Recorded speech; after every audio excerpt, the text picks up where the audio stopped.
दौलतला ना एक पण चिठ्ठी नाही मिळायला पाहिजे. मला तर वाटतं तू सगळं ना पटकन शोधून काढेल. किती डम येतो. नाही काय मिळणार. काही पण नका म्हणू रे. पण मी काय म्हटलेलंच नाहीये. अरे पण तू असं म्हण, तसं नको म्हणू. पण मला तसं काय म्हणायचंच नव्हतं. हे पण काय म्हणायचंय? हा असं म्हणतोय की त्याला असं म्हणायचं होतं पण तसं नव्हतं म्हणायचं. योगिता, पण एक मित्र सुधारला पण दुसरा असा इथं लोळत झोपलाय. ते बघून या तिसऱ्या मित्राला काय वाटत असेल याचा जरा विचार करा. जाऊ दे डॉक्टर, आपण नेहमी चांगल्या गोष्टींकडे लक्ष द्यायचं. हे आद्या, तुमच्याकडनं व्हायचं. हे आद्या उठ. आधी आद्या मगाशी कौतुक करत होते तुझं मी. अरे आज एक दिवस तुला लवकर उठायला सांगितलं होतं दौल्या.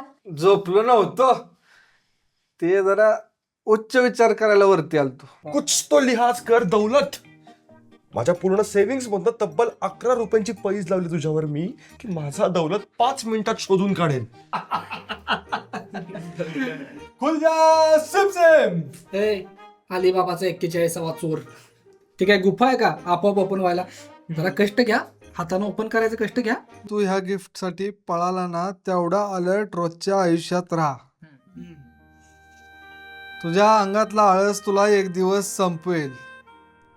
एकदा गेलेली वेळ परत येत नाही. त्यामुळे तू वेळेची किंमत कर. हेच लाख मोलाचं गिफ्ट तुला. Happy birthday Daulat. Happy birthday. Happy birthday. Happy birthday. Happy birthday Daulat. अरे काय ही गिफ्ट. मैत्रीचा सात बारा